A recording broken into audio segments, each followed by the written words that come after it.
saya Dina Fitria dari ITSNU Pasuruan dari program studi S1 Pendidikan Matematika kelas Bahasa Indonesia yang diampu oleh Bapak Sofiyung MPD. Di sini saya akan menjelaskan mengenai bab plagiarisme. Baik, yang pertama yang akan kita bahas di sini yaitu mengenai definisi plagiarisme. Yang pertama, plagiarisme sendiri itu berasal dari dua kata, yaitu berasal dari kata plagiarius yang berarti menculik, yang kedua yaitu berasal dari kata plagiare yang berarti mencuri.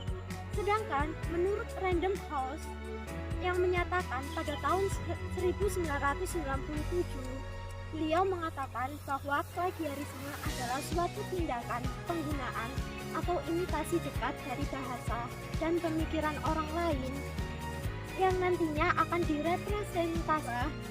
Pengertian plagiarisme menurut KBBI tahun 2008 mengatakan plagiarisme merupakan suatu tindakan pengambilan karangan milik orang lain yang dijadikan seolah-olah milik karangannya sendiri.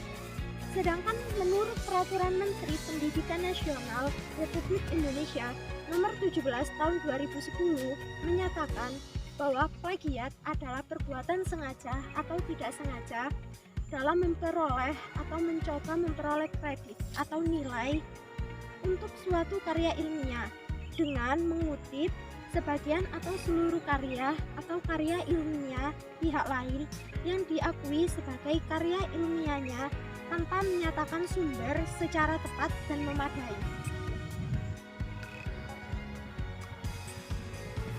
Ada beberapa ruang lingkup plagiarisme, diantaranya yaitu menggunakan gagasan, pandangan, atau teori milik orang lain tanpa menyebutkan identitas sumbernya. Yang kedua yaitu menggunakan fakta berupa data atau informasi milik orang lain tanpa menyebutkan identitas sumbernya. Dan yang ketiga yaitu mengakui tulisan milik orang lain menjadi milik tulisannya sendiri.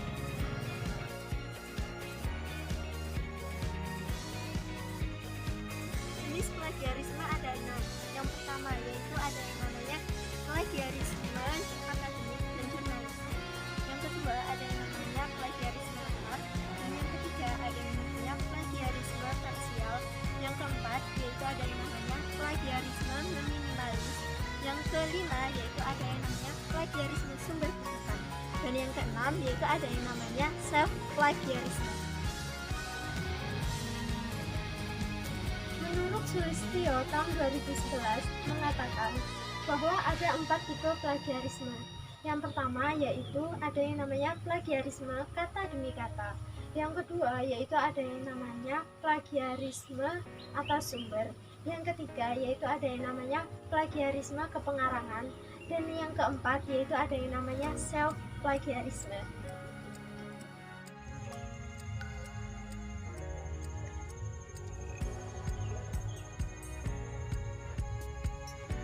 Ada beberapa langkah-langkah untuk menghindari tindakan plagiarisme dalam menulis suatu karya ilmiah. Yang pertama, sertakan citasi. Yang kedua, tulis semua sumber pada daftar pustaka sejak awal. Yang ketiga yaitu lakukan parafrase. Yang keempat yaitu lakukan interpretasi. Dan yang kelima yaitu gunakan aplikasi anti plagiarisme yang dapat digunakan semua mahasiswa ataupun dosen untuk mengecek tindakan plagiarisme dalam suatu karya ilmiah yang dibuatnya. Ada beberapa alasan atau faktor yang menjadi penyebab timbulnya tindakan plagiarisme. Di antaranya yaitu yang pertama, terbatasnya waktu untuk menyelesaikan tugas karya ilmiah yang menjadi beban tanggung jawab seseorang, sehingga terdorong untuk copy paste karya milik orang lain. Itu yang biasanya dilakukan beberapa mahasiswa ya. Nah, yang kedua, rendahnya minat baca dan minat melakukan analisis terhadap sumber referensi yang dimiliki. Dan yang ketiga yaitu kurangnya pemahaman tentang kapan dan bagaimana harus melakukan kutipan. Yang keempat yaitu kurangnya perhatian dari guru, dosen, atau pembimbing akademik terhadap persoalan plagiarisme.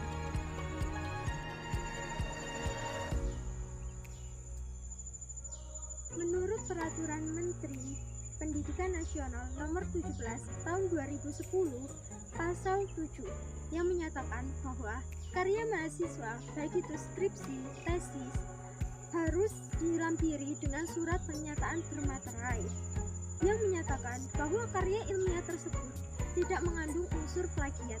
Dan yang kedua yaitu pimpinan perguruan tinggi berkewajiban mengunggah semua karya ilmiah yang dihasilkan di lingkungan perguruan tingginya, seperti portal Garuda atau portal lain yang ditetapkan oleh Direktorat Perguruan Tinggi.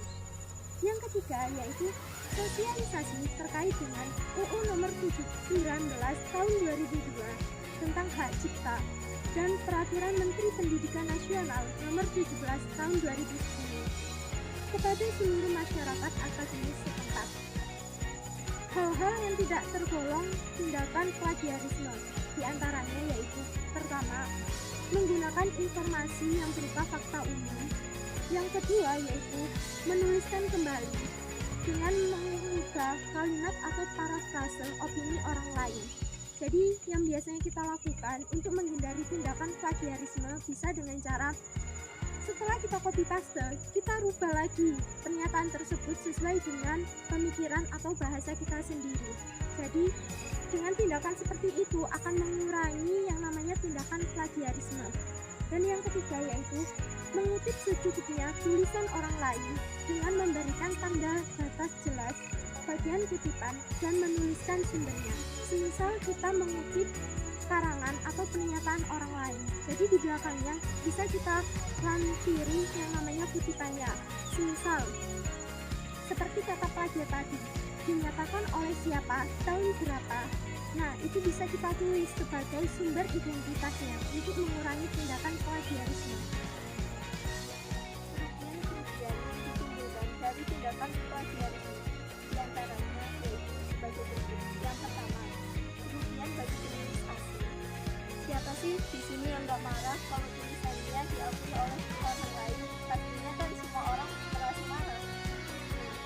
Selain itu, sang plagiator di sini juga biasanya seringkali menfitnah sang penulis atau sang pencipta yang menjadi seorang plagiat.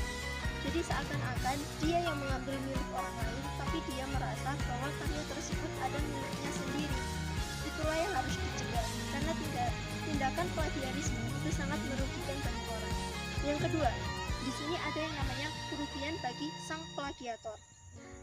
Kerugian bagi sang plagiator yaitu tidak menyantumkan sumbernya, maka tulisan tersebut bisa tidak kita percayai atau disebut dengan hoax. Seperti itu. Karena dimana kalau kita membuat suatu karya ilmiah atau tesis ataupun apapun tulisan tersebut, kita wajib menyantumkan sumbernya sebagai penguat atas argumen atau tulisan kita. Yang ketiga, kerugian bagi pembaca dan masyarakat luas. Para pembaca akan tertipu oleh sang plagiator dan mengira sang plagiator adalah seorang yang hebat, yang akan menimbulkan kebohongan publik. Karena dari tulisan tersebut tidak ada kutipan yang jelas, sehingga kita yang membaca bisa menganggap sang plagiator tersebut adalah sang pemilik tulisan secara asli.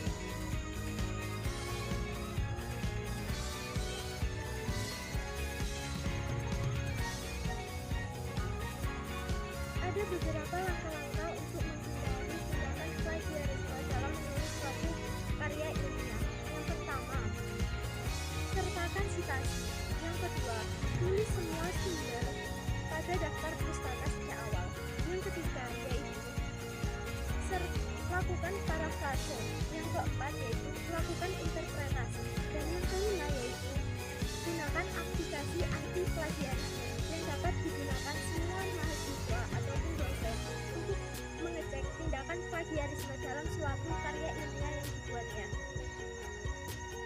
Sanksi plagiarisme berdasarkan UU Nomor 20 Tahun 2003 tentang Sistem Pendidikan Nasional, Pasal 25 Ayat 2 dan Pasal 70 yang mengatur sanksi bagi masyarakat yang melakukan tindak plagiat, khususnya yang ada di lingkungan akademik, diantaranya yang telah dijelaskan dalam pasal 25 ayat 2 yang menyatakan bahwa lulusan perguruan tinggi yang karya ilmiahnya digunakan untuk memperoleh gelar akademik, profesi, atau vokasi terbukti melakukan jiplakan, maka gelarnya tersebut akan dicabut. Sedangkan menurut pasal 70 menyatakan bahwa lulusan yang karya ilmiahnya yang digunakan untuk mendapatkan gelar akademik, vokasi, profesi sebagaimana dimaksud dalam pasal 25 ayat 2 tadi terbukti melakukan jiplakan akan dipidana dan dipenjara paling lama 2 tahun atau dipidana dengan denda paling banyak yaitu 200 juta rupiah. Nomor 17 tahun 2010 mengatur sanksi bagi mahasiswa yang melakukan tindak plagiarisasi. Jika terbukti melakukan plagiarisasi, maka seorang mahasiswa tersebut akan mendapat beberapa hukuman. Di antaranya, yang pertama yaitu berupa teguran, yang kedua yaitu mendapatkan sanksi tertulis, dan yang ketiga yaitu mendapatkan penundaan pemberian sebagian hak mahasiswa. Yang keempat yaitu pembatalan nilai. Yang kelima, adanya pemberhentian dengan hormat dari status sebagai mahasiswa. Dan yang keenam yaitu pemberhentian secara tidak hormat sebagai status dari mahasiswa. Yang ketujuh yaitu pembatalan ijazah apabila telah lulus dari proses pendidikan. Ada 3 contoh kasus-kasus plagiarisme. Yang pertama, kasus plagiat Profesor Dr. A.A. dianggap dengan berat karena gara-gara melakukan plagiarisme, Profesor A.A. akan diberhentikan secara tidak hormat dari gelar profesornya. Yang diberikan tidak akan dipotong. Dari detik.com tahun 2010. Yang kedua, karya Hamka yang berjudul Melalui Akal Pandemi yang dituju Abdullah SD sebagai karya plagiarisasi dari novel Magdalena karya Mansalisi. Yang ketiga, dalam judul itu plagiat-plagiat di NIP tahun 1993. Ismail Kamil memanfaatkan secara detail arti plagiat novel yang diduga ini karya Lanceros dan Cecil M. Robinson. Sekian materi yang saya sampaikan mengenai bab plagiarisme. Semoga bermanfaat dan dapat memotivasi kalian semua. Kurang lebihnya saya mohon maaf dan saya mengucapkan salam mahasiswa angkatan tahun 2020. Wassalamualaikum warahmatullahi wabarakatuh.